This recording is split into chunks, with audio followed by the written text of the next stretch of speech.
Dyson, everybody. I forgot to say his biggest. He's going to be in a movie, and I didn't say it before he came on stage, but you should check it out. He's going to be in the remake of Dazed and Confused. They're doing next year. He's going to be playing the main kid who gets hit with the... Alright. So I'm going to be in it too. That's why I'm wearing this jean jacket. Dude. I'm getting into character like 2 years early. I can't wait. I'm going to be Ben Affleck's character. It's going to be rad. Good, you've seen the movie. Alright. We're going to keep this show rolling. We got a lot more great comedy coming to the stage for you. This next gentleman, also a new favorite of ours here at the Comedy Palace. The oldest up-and-coming comedian in San Diego. Very funny, and ironically only started comedy because it was on his bucket list. But he's still kicking it, and he's here to rock for you guys tonight. Give it up for Mr. Tom Dean, everybody. Let's hear it. Come on, come on, come on, come on, come on, come on.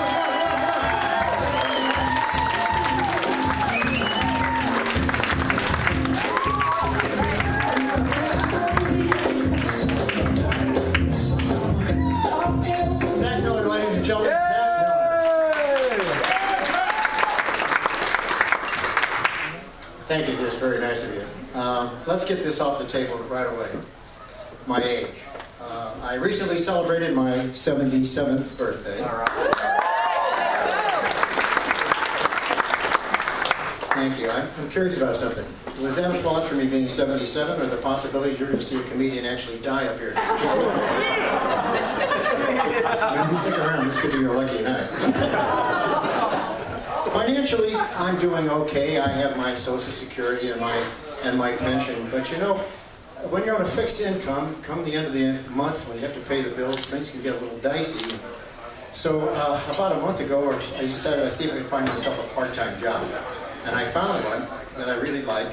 I was hired as a greeter at a medical marijuana clinic.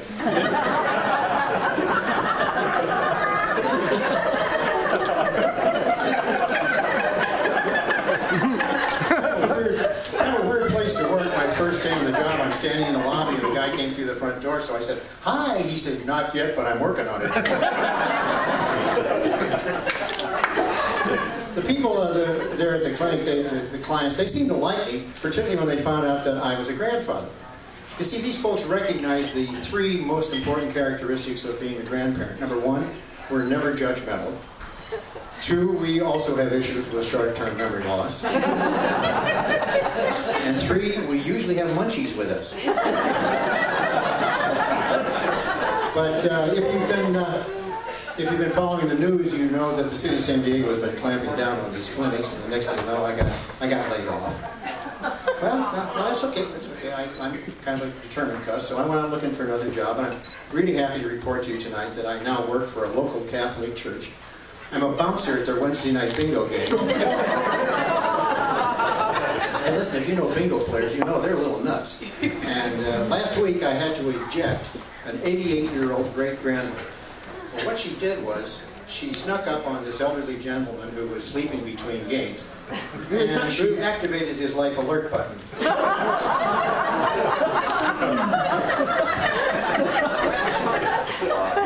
She thought it was funny.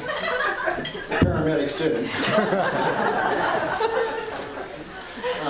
I try to get out of the house as often as I can these days, and one of the places I like to go is Costco. I love Costco. Yeah, I love it. I try to get there around lunchtime and cruise those free food samples. You know, the ladies with the hairnets and the... you know, if you play your cards right, you can get a whole meal in that place. What I really like to do, though, while I'm there is I like to hang around with the lady who's giving out free samples of naked juice. You know what that stuff is, naked juice? I don't like naked juice, but being able to stand next to a woman who keeps using the word naked is about as exciting as my life gets these days.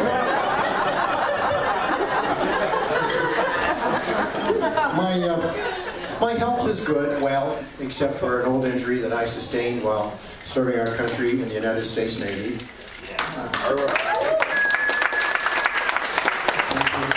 I should explain it was not a life-threatening injury, but you know, to this day, it still bothers me every time I hear a towel snap.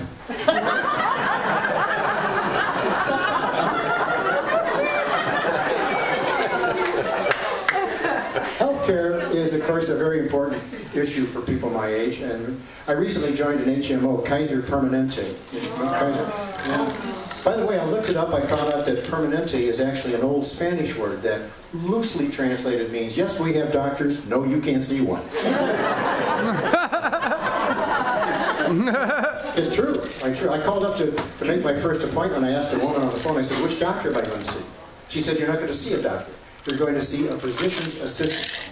A physician's assistant? I thought, great. Now I get to turn my head and cough for some guy's caddy. Technology, too. That's something really that confuses people my age. You know, I resisted getting a cell phone for the longest time because I thought they were kind of intrusive, but I finally did get one, and I have to admit that these devices are pretty amazing.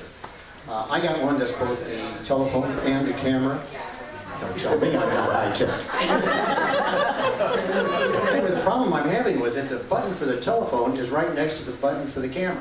Now, I don't know if any of you are interested in seeing them, but I now have 158 pictures of my right ear.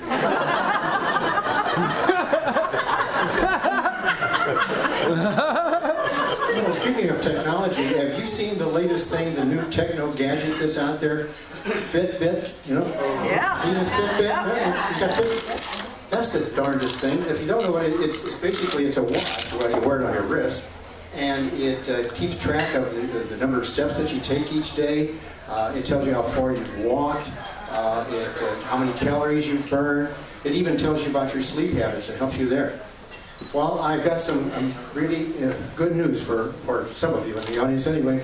Today they announced that they're going to introduce a senior citizens version of the Fitbit. It's called the Gas Pass.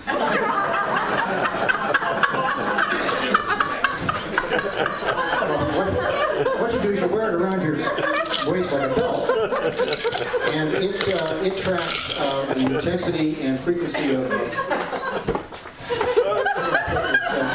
well, you know what I'm talking about. I don't have to spell it out for you. It's called Gas Pass, folks. And yeah. It has two modes on it. The one mode is called the SPD mode. That stands for silent but deadly. And then it has an audio mode, which then tracks sound waves, if you get my drift. And it also is able to pick up pitch, meaning that now they can give you the key that you just did that last one.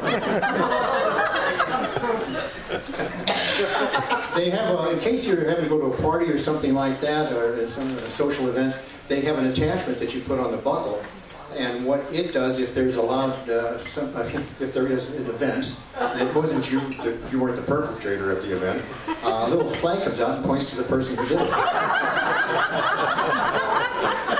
You want to back off that bean dip out of it? I ride the San Diego trolley a lot, and I see young people on there, mostly San Diego State students, and they're watching movies on their cell phone. And I thought, now that's really cool. I would like to have something like that. I'd like to put movies on my cell phone. So I called our family expert on all things involving technology, our 11-year-old grandson. You got one too, huh? Anyway. And I told him, I said, I'd like to see movies on my cell phone. He said, that's easy, Grandpa. You just need an app for that. Now, I love the kid, but I don't think he knows what he's talking about. I took a 2-hour nap, and I still can't see him.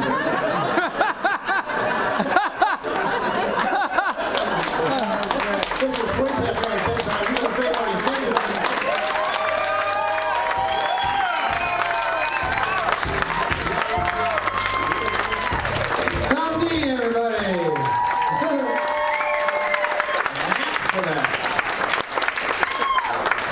Was it a gas pass? If I had one, I would have to have a barometer. You know what I mean? Like know the humidity. You know what I'm saying? If it's wet or not, because that's really what's important. I gotta change my underwear. You know what I'm saying? Like that could change your day. Didn't everybody finish eating? Come on, late night. All right. We have a couple more great openers. This next gentleman coming.